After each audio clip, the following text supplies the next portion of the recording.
Hello friends, once again welcome to our academy.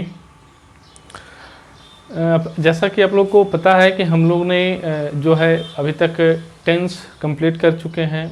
Voice narration हमारा complete हो चुका है और आपने एक चीज़ देखा होगा कि मेरे जो चैनल है उसके प्लेलिस्ट में प्रीपोजिशन का भी वीडियो डाला हुआ है, लेकिन वो पूरा कंप्लीट नहीं है और बहुत समय भी हो गया उस वीडियो को डाले हुए। आज मैंने क्या सोचा कि बच्चों को प्रीपोजिशन एक ऐसा ग्रामर का टॉपिक है जिसमें बहुत बच्चे अक्सर कंफ्यूज कर जाते हैं। देखिए, एक चीज़ मैं आपको फ्रैंकली बताना चाहूँगा माय डियर फ्रेंड्स, कि जहाँ तक प्रीपोजिशन की बात है तो प्रीपोजिशन कोई भी टीचर आपको पूरी तरह से पूरा नहीं पढ़ाया जा सकता या नहीं पढ़ा सकता। इसके पीछे वजह क्या है, जब आप प्रीपोजिशन को आप पढ़ोगे तो आपको ये पता चलेगा। लेकिन हाँ, प्रीपोजिशन एक ऐसा वर्ड है जिससे आप सेंटेंस को फर्दर क्या करते हो, प्रोलॉन्ग करने का जो है एक बहुत ही बड़ा टूल्स है। अब इन चीज़ों को कैसे समझना है, प्रीपोजिशन हर एक सेंटेंस में आप देखिएगा तो मोस्ट प्रोबेबली आपको मिलेगा प्रीपोजिशन बहुत ही इंपॉर्टेंट रोल प्ले करता है सेंटेंस में। प्रीपोजिशन को समझने के लिए हम लोग को एक एक बात को अच्छी तरह से, मैं फिर से शुरुआती दौर से चीज़ों को स्टार्ट कर रहा हूं ताकि आपको किसी प्रकार का कोई दिक्कत ना हो। और प्रीपोजिशन जो है किसी तरह का कोई रटने का चीज़ नहीं है। अगर आपका अंडरस्टैंडिंग लेवल इन्हांस हो जाता है तो डेफिनेटली आप प्रीपोजिशन में बहुत अच्छा कर सकते हो। बिना समय गंवाए हुए हम लोग चलिए प्रीपोजिशन को फिर से एक नए सिरे से स्टार्ट करते हैं और इसको हम लोग अच्छी तरह से समझते हुए आगे बढ़ते हैं, जैसा कि हम लोग हर एक टॉपिक में समझें। ठीक है, चलिए प्रीपोजिशन की बात हम लोग करते हैं।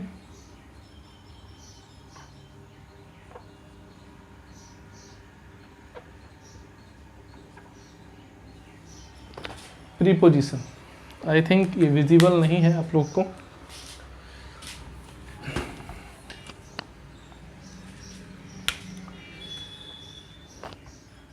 और विजिबल है।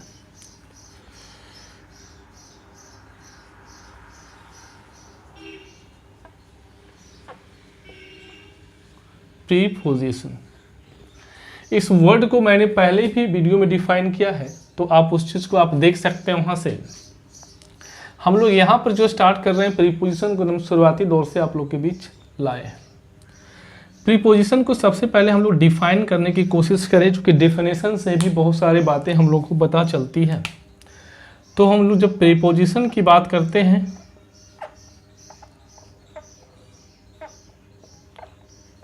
प्रीपोजिशन की जब हम लोग बात करते हैं, एक एक चीज को ध्यान से समझते हुए चलिएगा। तो preposition it is a word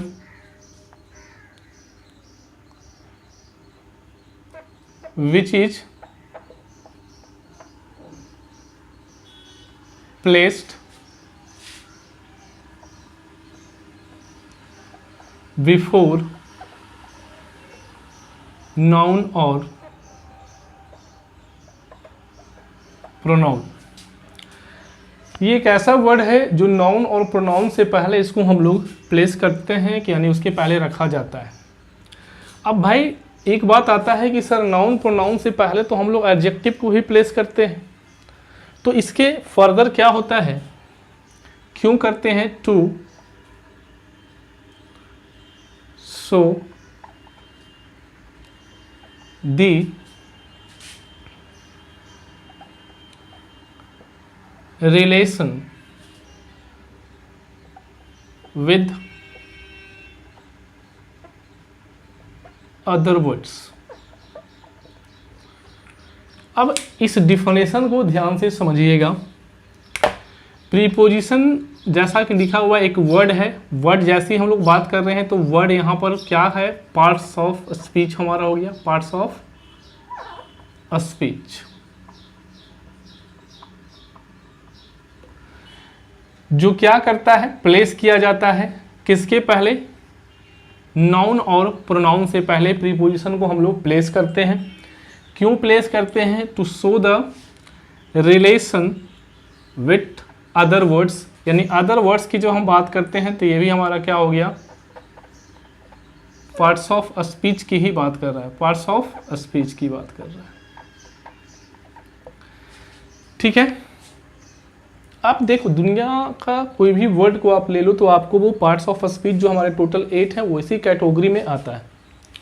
ठीक है, ध्यान से समझते हुए चलिएगा। अब बात आता है कि सर यहाँ पर इसको हम लोग प्रीपोजिशन को हम लोग रिलेटिंग वर्ड भी बोलते हैं, रिलेटिंग वर्ड के नाम से भी हम लोग जानते हैं। प्रीपोजिशन को हम लोग रिलेटिंग वर्ड भी बोलते हैं। अब रिलेटिंग जब वर्ड हम बोलते हैं तो क्या क्या रिलेट करता है उस बात को आप समझिएगा। तो सबसे पहला बात करते हैं कि प्रीपोजिशन में हम लोग क्या क्या रिलेट करने का काम करते हैं। तो देख लीजिएगा ध्यान से, यहाँ पर हम लोग general,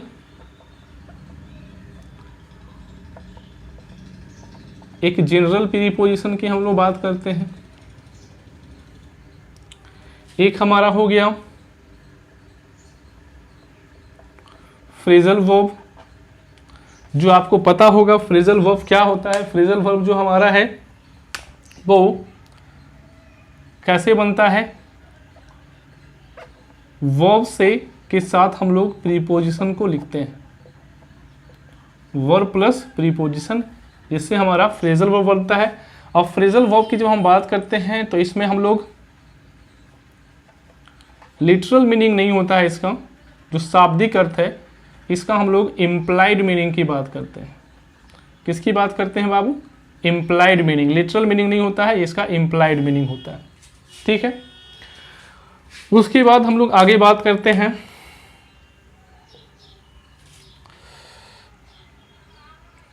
word with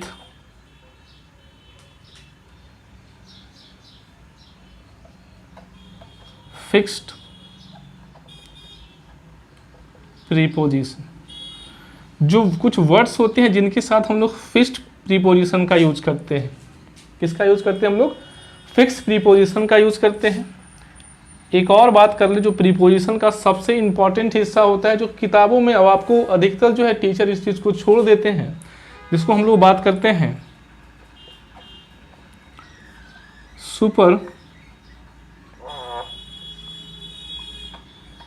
superfluous expression, superfluous expression, superfluous expression. यानी कि मैंने आपको बताया कि रिलेटिंग वर्ड का मतलब क्या होता है। रिलेटिंग वर्ड हम लोग किसको बोलते हैं, प्रीपोजिशन को ही हम लोग रिलेटिंग वर्ड के नाम से जानते हैं। ये हमारा प्रीपोजिशन है। तो प्रीपोजिशन में जो हमारा पढ़ाने का जो आपको जो दायरा होगा, किस तरह से मैं आपको पढ़ाऊंगा माय डियर फ्रेंड्स, क्योंकि ये बहुत ही इंपॉर्टेंट सेगमेंट है, एक एक चीज़ को आपको समझते हुए चलना है।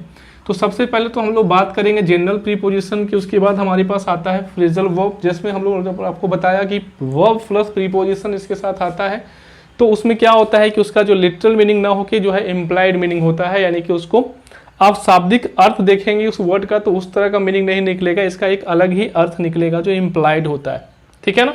उसके बाद हम लोग बात करते हैं कुछ वर्ड्स हैं जिसके साथ फिक्स प्रीपोजिशन आते हैं। जो फिक्स प्रीपोजिशन की बात करते हैं, यहाँ से एग्जामिनेशंस आपको बहुत सारे क्वेश्चन पूछते हैं, यहाँ से भी क्वेश्चन पूछा जाता है। उसके बाद हम लोग बात करते हैं very important thing, that is the superfluous expression. Superfluous expression भी बहुत इंपॉर्टेंट है, प्रीपोजिशन में एक बहुत ही अच्छा रोल प्ले करता है। ठीक है, तो आई होप कि यहाँ तक की बातें आप लोग को समझ में आ गई होगी। अब बात करते हैं इससे रिलेटेड कुछ जो बातें हम लोगों ने लिखा है, उस बातों को आप ध्यान में रखते हुए आगे चलिएगा। तब तक यहाँ तक की बातों को आप कॉपी करें। तो आई थिंक यहाँ तक की बातों को आपने कॉपी कर लिया होगा माय डियर फ्रेंड्स। अच्छी तरह से वीडियो को समझिए। अब देखिए, जो इतने भी हमारे जो सेगमेंट है, इस तो हमारे अभी डिस्कशन का हम लोग यहाँ से शुरू किए हैं। ये दोनों जो आप देख रहे हैं my dear friends, phrasal verb और वर्ड्स विथ फिक्स प्रीपोजिशंस, ये दोनों का हम एक अलग प्लेलिस्ट बना के उसमें देंगे आपको, और हर दिन 2 या 3 वर्ड उससे रिलेटेड हम लोग डिस्कस करेंगे, जो बहुत ही इम्पॉर्टेंट है हमारे एग्जामिनेशन पॉइंट ऑफ व्यू से। क्योंकि इसका और इसका जो दायरा जो है कहीं फिक्स नहीं है, ये बहुत ही ज़्यादा है, ब्रॉड है। तो मैं उन्हीं में से कुछ चीज़ों को आपको सेलेक्ट करूँगा और जिससे आपके लिए वो आसान हो जाए। ठीक है ना। तो आई होप कि यहाँ तक की बातों को समझ गए होंगे। सुपरफ्लॉस हम आपको बताएंगे जब सुपरफ्लॉस एक्सप्रेशन क्या होता है, जिससे बहुत सारी चीज़ें आपको हल होते हुए नज़र आएंगे। ठीक है, चलिए हम लोग आगे बढ़ते हैं। यहाँ तक की बातों को समझने के बाद आगे बढ़ते हैं। ठीक है,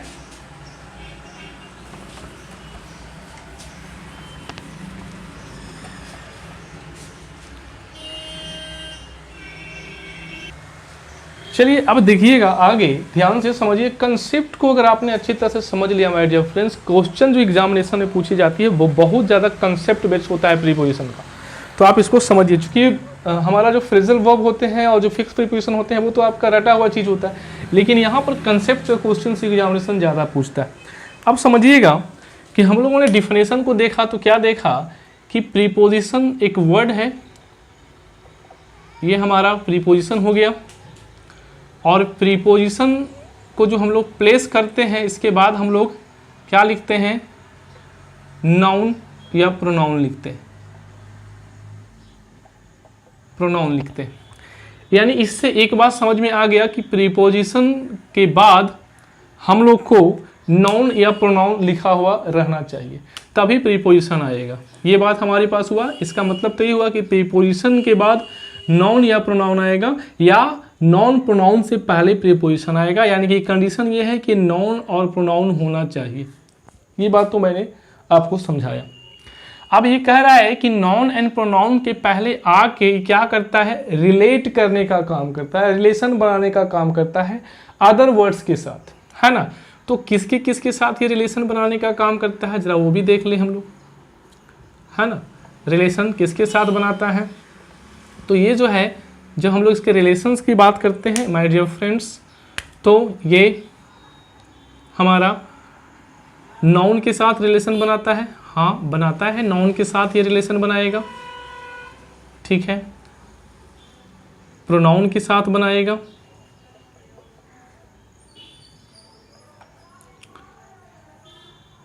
एडजेक्टिव के साथ। एक एक बात को आप समझते हुए चलिए, बहुत इंपॉर्टेंट सेगमेंट है हमारा ये। उसके बाद आ गया हमारे पास वर्ब के साथ। हमारे पास चार चीज़ यहाँ पर देख रहे हैं हम लोग को प्रीपोजिशन रिलेट करता है। एक हमारे पास नाउन हो गया, प्रोनाउन हो गया, एडजेक्टिव हो गया, एडवर्ब हो गया। ये चार चीज़ जो है रिलेट करने का काम करता है।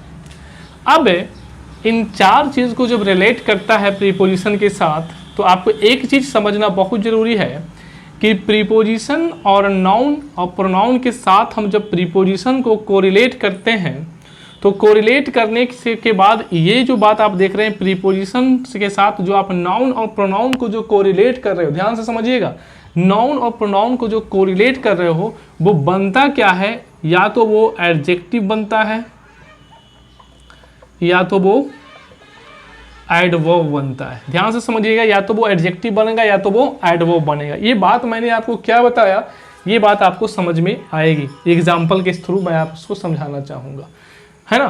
ध्यान से समझिएगा, इसको एग्जाम्पल के थ्रू मैं आपको समझाना चाहूँगा। ठीक है, ध्यान से समझिएगा।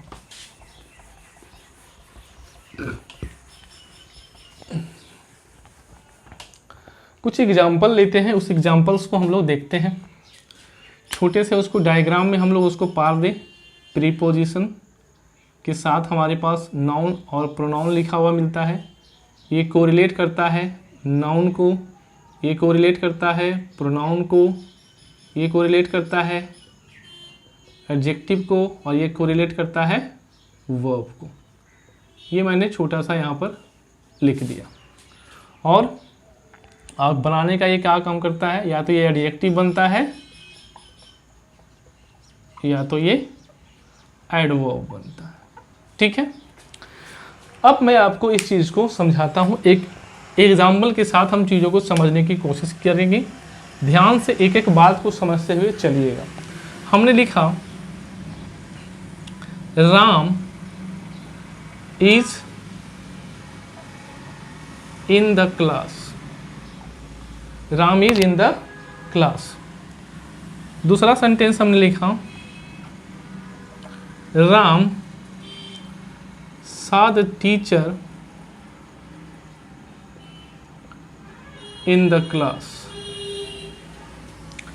तीसरा हमारे पास एक और सेंटेंस मैंने लिखा आपके लिए, Ram saw the teacher, Ram saw the teacher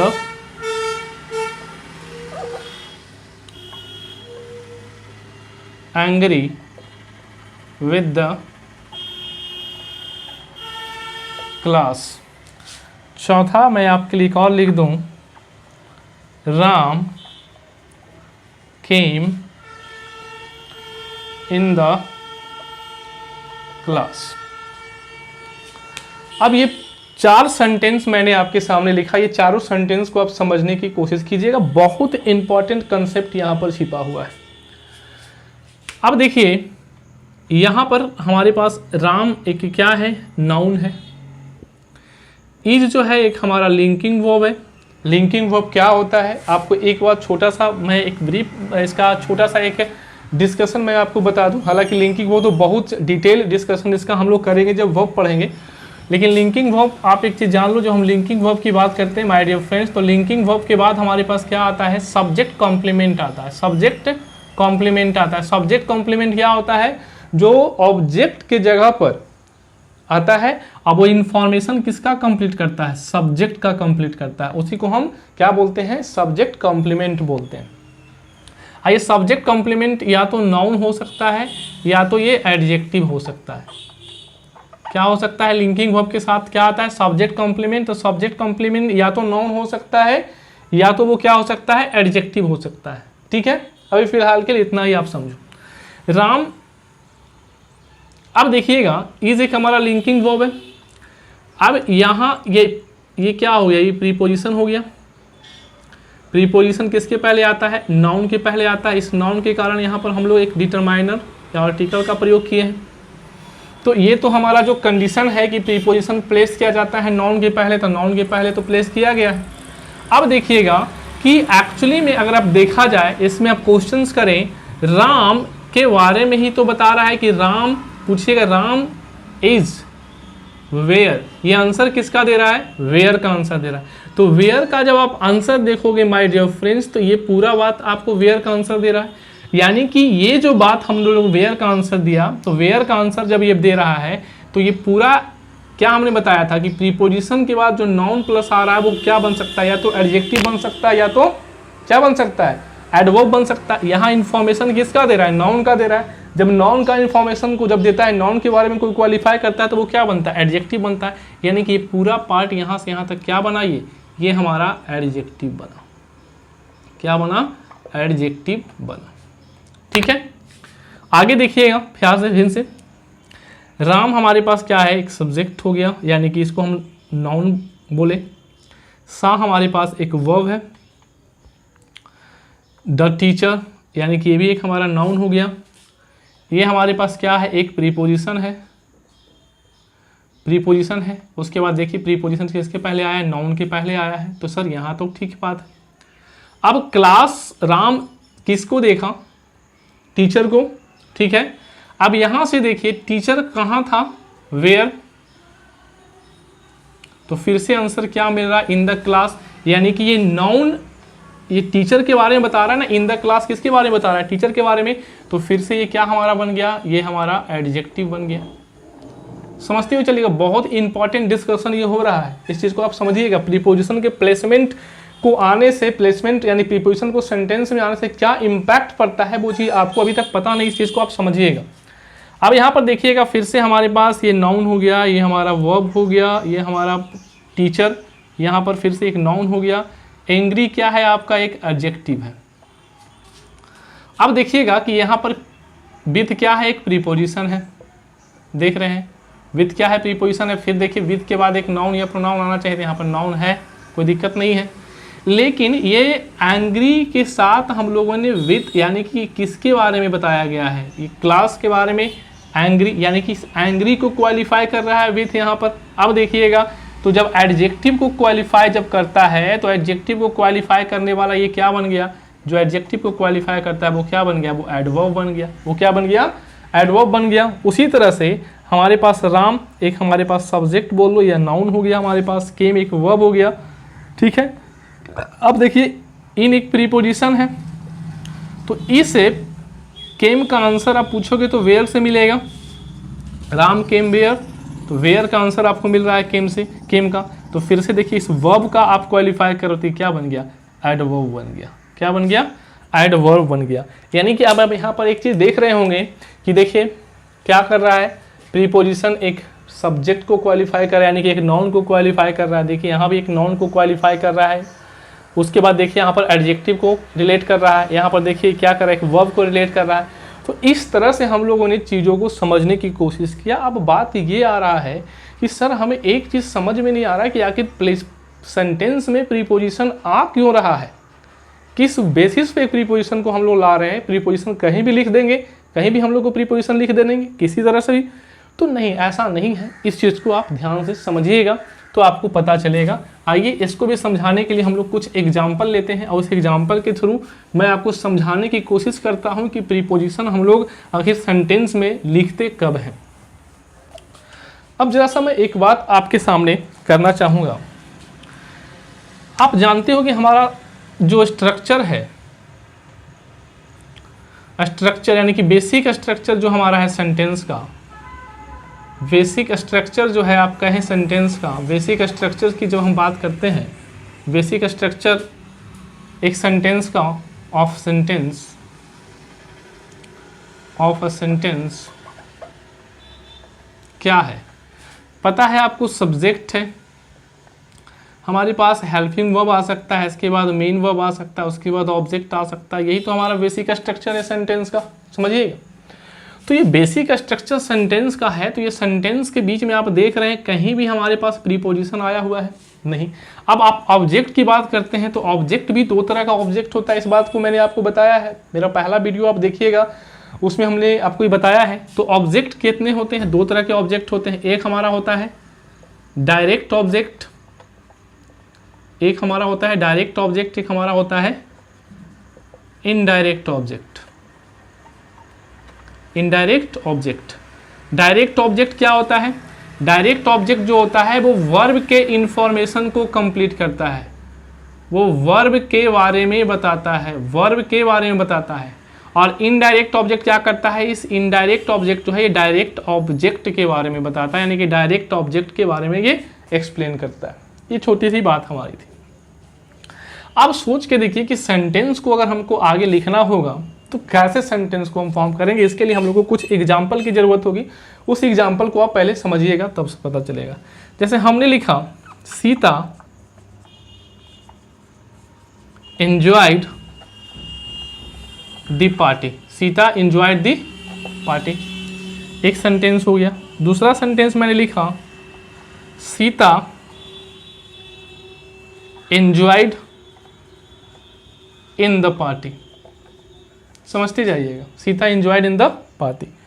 एक और सेंटेंस मैं लिखूं सीता किल्ड रीना, ठीक है, सीता किल्ड रीना। चलिए आपके एक और सेंटेंस लिख लें ताकि आपको और ज़्यादा समझ में आए। सीता डाइड राम। अब यहां पर आप ध्यान से समझिएगा मैं क्या आपको बताना चाह रहा हूं। अब एक बात आप जानते होंगे, मेरे साथ आपने क्लास किया होगा तो आपको पता होगा कि जब हमने वॉइस का भी क्लास लिया था तो मैंने आपको ट्रांजिटिव इंट्रांजिटिव के बारे में मैंने बताया था। तो ट्रांजिटिव इंट्रांजिटिव आप जानते होंगे। आप जब हम ट्रांजिटिव वर्ब की बात करते हैं, ट्रांजिटिव वर्ब, हम लोग जब ट्रांजिटिव वर्ब की बात करते हैं माय डियर फ्रेंड्स, तो ट्रांजिटिव वर्ब कैसे हमको मिलता है। तो ट्रांजिटिव वर्ब में मैंने आपको बताया था कि वर्ब से आप क्वेश्चन करते हो व्हाट लगाकर, एक हुम लगाकर आप क्वेश्चन करते हो, तो वो आपको क्या मिलता है, ट्रांजिटिव वर्ब मिलता है। तो अगर आप वर्ब से क्वेश्चन व्हाट और हुम लगा के आप कर रहे हो तो अगर आंसर उसका आपको मिल रहा है तो वो आंसर, जब भी आपको वो मिल रहा है तो वो आंसर किसका मिलेगा, या तो वो नाउन होगा या तो वो प्रोनाउन होगा, ठीक है। इसलिए यहाँ पर आप एक बात ध्यान में रखिएगा कि व्हाट का अगर आंसर आपको मिल रहा है तो यहाँ पर आपको प्रीपोजिशन लगाने की ज़रूरत नहीं है, इसके बीच में आप प्रीपोजिशन नहीं लगाइएगा अगर व्हाट और हुम का आंसर आपको मिल रहा है तो।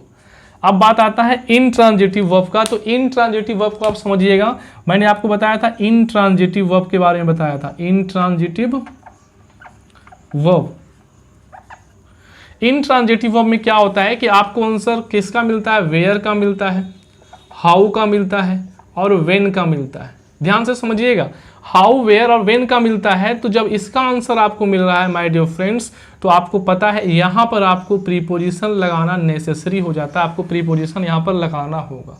ठीक है, तो ये बात मैंने आपको समझाया। इतनी बातों को समझते हुए आपको आगे बढ़ना है। अब यहाँ पर इन सेंटेंस में देखना है कि आखिर हो क्या रहा है। मैंने लिखा सीता इंजॉयड, क्वेश्चन किया व्हाट, सीता इंजॉय व्हाट, तो व्हाट से आंसर क्या मिला, द पार्टी।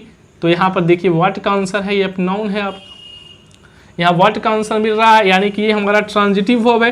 ट्रांजिटिव वर्ब है तो ट्रांजिटिव वर्ब के बीच में क्या प्रीपोजिशन की जरूरत है, नहीं है। समझ रहे हैं बात को। तो यहाँ पर देखिए कोई प्रीपोजिशन नहीं है, यानी कि इंजॉय हमारा क्या है, एक ट्रांजिटिव वर्ब है। दूसरा हमने आपको बताया सीता इंजॉयड, देखिए यहाँ पर लिखा हुआ इन द पार्टी। अब यहाँ पर क्वेश्चन कीजिएगा कि सीता इंजॉयड, तो आपको आंसर व्हाट से नहीं मिलेगा, सीता इंजॉयड वेयर। तो यहाँ आंसर आपको किससे मिल रहा है, वेयर से मिल रहा है। देखिए वेयर से जब आंसर मिलेगा तो फिर यहाँ पर क्या कर रहा है, देखिए ध्यान से, इंजॉय तो हमारा एक ट्रांजिटिव वर्ब था। एक चीज आप जान लो माय डियर फ्रेंड, इंजॉय तो एक ट्रांजिटिव वर्ब है। अब इस ट्रांजिटिव वर्ब के लिए तो हमको एक ऑब्जेक्ट चाहिए, ठीक है, तो यहाँ ऑब्जेक्ट तो है नहीं, तो इसलिए आपको क्या करना पड़ेगा, अपने मन से यहाँ पर एक ऑब्जेक्ट को लगाना पड़ेगा। यहाँ पर क्या ऑब्जेक्ट लगाओ, सीता के लिए आप एक रिफ्लेक्सिव प्रोनाउन का यूज करोगे, सीता इंजॉयड हर सेल्फ। अब यहाँ पर देखिए हर सेल्फ, यहाँ पर क्या हो गया मेरा, ये मेरा सब्जेक्ट हो गया, ये मेरा वर्ब हो गया, ये मेरा ऑब्जेक्ट हो गया। अब यहाँ से देखिए, यहाँ से आंसर क्या मिल रहा है, यहाँ से आंसर मिल रहा है आपको व्हाट का नहीं, यहाँ पर से वेयर का आंसर मिल रहा है। जैसे यहाँ से आपको वेयर का आंसर मिल रहा है तो देखिए यहाँ पर क्या प्रीपोजिशन जुट गया है, इन प्रीपोजिशन जुटा है। अब इन प्रीपोजिशन देखिए यहाँ पर ये नाउन है, ये हमारा डिटरमाइनर यानी कि एक आर्टिकल का है, काम कर रहा है। अब देखिए कि एक्चुअली में Sita enjoyed himself, sorry herself in the party. Herself हमने क्यों जोड़ा, क्योंकि यहाँ पर एंजॉय एक ट्रांजिटिव है, इसके साथ आप रिफ्लेक्सिव प्रोनाउन का यूज करोगे अगर ऑब्जेक्ट नहीं है तब, ये नियम है एक, ठीक है। तो अब सोच के देखिए कि यहाँ पर आप वेयर का आंसर दे रहे हो, इंजॉयड्स का, आप इंजॉयड से ही तो वेयर का आंसर मिल रहा है। इसका मतलब ये जो पूरा जो बात आपको मैंने बताया, इन के बाद जो हमारा आ रहा है ये एक्चुअली में एडवर्ब का ये काम कर रहा है इस सेंटेंस में। यानी कि सेंटेंस में हमारा बेसिक इंफॉर्मेशन क्या है कि अगर सब्जेक्ट वर्ब ऑब्जेक्ट है तो वहां तो कोई दिक्कत नहीं है, व्हाट का हुम का आंसर मिल रहा है वहां दिक्कत नहीं है। लेकिन जैसे ही आपको सेंटेंस को और प्रोलॉन्ग करना हो और आगे बढ़ाना हो और ऑब्जेक्ट लिखना हो तो नाउन के साथ आपको एक प्रीपोजिशन का यूज करके उस ऑब्जेक्ट को आगे लिखना होगा। दूसरा सेंटेंस देखिएगा हमारे पास, तीसरा, सीता किल्ड रीना। अब देखिए सीता एक सब्जेक्ट है, ये हमारा वर्ब हो गया, सीता किल्ड हुम, तो हुम से आपने आंसर मिला आपको क्या, रीना, तो रीना मिला, तो रीना यहाँ पर क्या हो गया, एक नॉन, यहाँ पर ट्रांजिटिव यानी किल्ड एक ट्रांजिटिव वर्ब हो गया, तो क्या इसके बीच प्रीपोजिशन आ रहा है, प्रीपोजिशन नहीं आ रहा है। दूसरा सेंटेंस देखिए, सीता डाइड। डाइड आपको पता है कि डाइड एक इनट्रांजिटिव वर्ब है, डाइड क्या है, एक इनट्रांजिटिव वर्ब है। जब डाइड एक इनट्रांजिटिव वर्ब है तो डाइड के साथ आपको फिर प्रीपोजिशन लगाना पड़ेगा, तो यहाँ पर क्या लगाइएगा, प्रीपोजिशन एक विद लगा दीजिएगा, सीता डाइड विथ राम।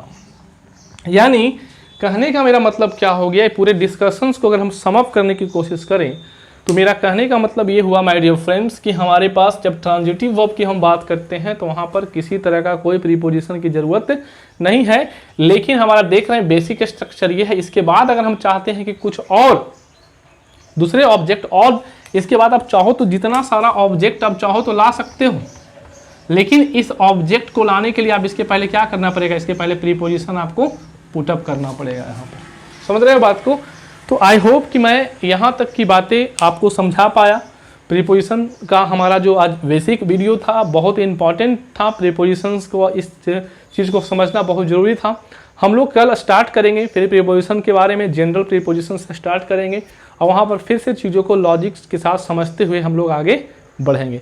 चलिए मिलते हैं अगले वीडियो में। और मैं आपसे फिर से एक बार आग्रह करना चाहूँगा कि यदि अभी तक मेरे चैनल को आपने सब्सक्राइब नहीं किया है तो सब्सक्राइब कीजिए, शेयर कीजिए, ठीक है ना। और मैं क्या कहूँ, अच्छी तरह से पढ़ाई कीजिए और घर पे रहिए, सुरक्षित रहिए। चलिए मिलते हैं अगले वीडियो।